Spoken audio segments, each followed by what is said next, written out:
देखिए, तीन जो शब्द आदरणीय मिथिलेश तिवारी जी ने यहाँ रखा है, ये अपने आप में चिंता का विषय है। भारत के निर्माण के लिए, बिहार के निर्माण के लिए, भारत के निर्माण के लिए तो आदरणीय देश के यशस्वी प्रधानमंत्री आदरणीय नरेंद्र मोदी जी काम कर रहे हैं। और दो चीजों पर, दो हमारे महापुरुष यहाँ जरूर जिनकी एक तरह से जयंती मनाने का काम कर रहे हैं। इन लोगों ने जो नींव रखा है वो है सुशासन और शिक्षा और संस्कार। सरदेव पंडित मदन मोहन मालवीय जी ने बीएचयू के स्थापना के लिए, बनारस हिंदू यूनिवर्सिटी की स्थापना के लिए, जैसा बताया सभी साथियों ने, पूरे देश से लोगों का सहयोग दिया, जूता तक सहयोग में लिया,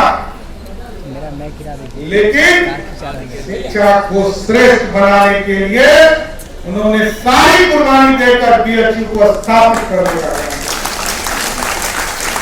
सरदार अटल बिहारी वाजपेयी जी को इस देश में जो कवि के तौर पर खड़े हुए, राजनेता के तौर पर खड़े हुए और सुशासन, मतलब कोई सुशासन शब्द समझता नहीं था। पहले तो लोग सोचते थे मैंने जो कह दिया वही काम हो, लेकिन सरदार अटल बिहारी वाजपेयी जी तो इतने बारीकी से चीजें तय करते थे कि मंत्री की संख्या कितनी होनी चाहिए वो भी सरदार अटल बिहारी वाजपेयी जी ने तय कर दिया। नहीं तो 122 का जनमत होता था और 100 मंत्री होते थे भाइयों, बस यही समझ।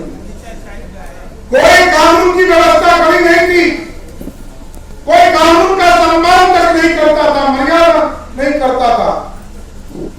और वो दिन याद कीजिए जब सरदार अटल बिहारी वाजपेयी जी कहते थे आज हम पे हंस रहे हो, कल तुम पे हंसने का काम करेगा।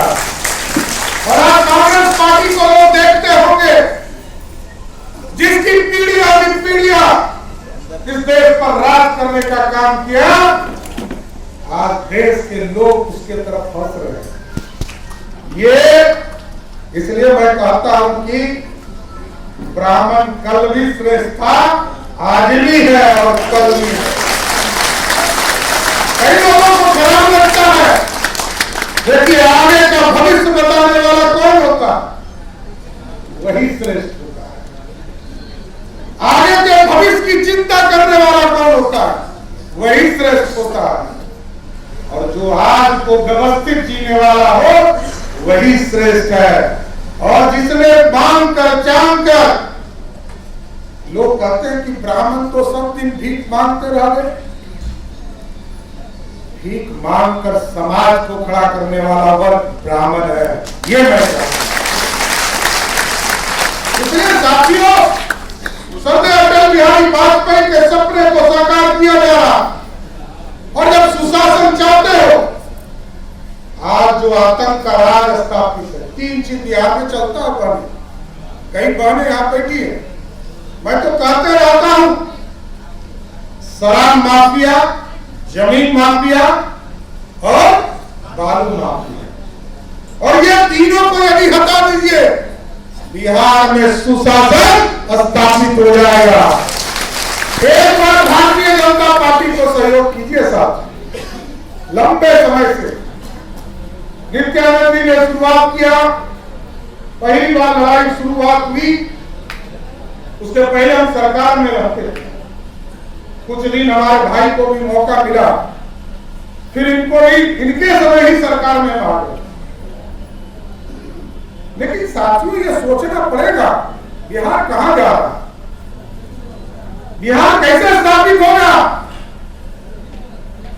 क्योंकि जो अटल बिहारी वाजपेयी जी ने सपना देखा था वो सपना कैसे साकार होगा। नीचे यदि हम सुशासन स्थापित नहीं कर पाए तो बिहार कैसे बढ़ेगा, कैसे राम राज की कल्पना होगी। आप सोचिए 450 वर्ष रह लगे, हमको राम मंदिर बनाने में सनातन इतना कमजोर नहीं है साथी। हम दूसरे का सम्मान करते रहे, विश्व हिंदू परिषद संघ के लोग लगातार लड़ते रहे, लेकिन भारतीय जनता पार्टी कमिटेड है। जिस तरह हमारे पूर्वजों ने 1950 से लड़कर 370 को उठाकर कचरे के ढेर में फेंक दिया, उसी तरह 450 वर्षों से हम लड़ रहे थे। प्रभु श्री राम हम आएंगे और वही मंदिर बनाएंगे।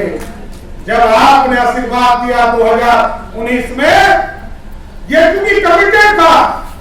हम 1950 में भी यही करते थे, 1980 में भी यही करते थे, 1990 में भी यही करते थे कि जब भाजपा की पूर्ण बहुमत की सरकार होगी तो अयोध्या में फिर से भव्य राम मंदिर बनाएंगे। और आपके आशीर्वाद से, क्योंकि आप भी ताकत है, आप भी जनता मालिक है, आपके आशीर्वाद से बिहार बढ़ा और देश बढ़ा। और जिस तरह प्रधानमंत्री जी कमिटेड थे, लोग पूछते हैं कि गरीबों को क्या मिला। मैं बताता हूं साथियों, जरूर बताने का। भले लोग गाली दे रहे हैं, इंडी गठबंधन के लोग दयानिधि मारन जी का नाम दिया, नित्यानंद जी ने, कई साथियों ने। साथियों, वो हमको गाली नहीं दे रहा है। इंडी गठबंधन के लोग जो गाली देते हैं, वो बिहार में जो इंडी गठबंधन के लोग हैं, उनको गाली देने का काम कर रहे हैं, हमको नहीं दे रहे। हम बिहारी तो परिश्रम के लिए जाने जा, और देश और दुनिया में आप देख लीजिए, मजदूरी हम जरूर करते हैं, सम्मान के साथ करते हैं। और सबसे ज्यादा पढ़े लिखे इंटेलेक्चुअल कौन है? सबसे बड़ा परीक्षा कौन होता है? आईएएस और आईपीएस का परीक्षा होता है, सबसे ज्यादा पास कौन करता है? तो सबसे ज्यादा बुद्धि हम को सिखा हमको रहा है। अरे हम मगध के लोग हैं, और यहाँ पंडित चाणक्य ने अखंड भारत का सपना देखा था, और अखंड भारत के सपने को साकार, पंडित चाणक्य के सपने को साकार करने का काम सम्राट अशोक ने किया, सम्राट चंद्रगुप्त ने किया। और आज भी ये बिहार है, हम जरूर आपको स्वस्थ करते हैं। भारतीय जनता पार्टी आपके सपने को साकार करने का काम करेगी।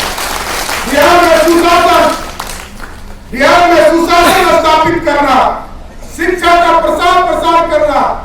ये जो गुरुकुल की शिक्षा थी, जितने लोगों ने 90 के पहले मैट्रिक किया हुआ साथी, वो कोई पक्का मकान में पढ़कर शिक्षा नहीं लेते, बोरा बिछाकर पेड़ के नीचे शिक्षा लेते थे, क्योंकि हमारे पास क्वालिटी था, क्वांटिटी नहीं था।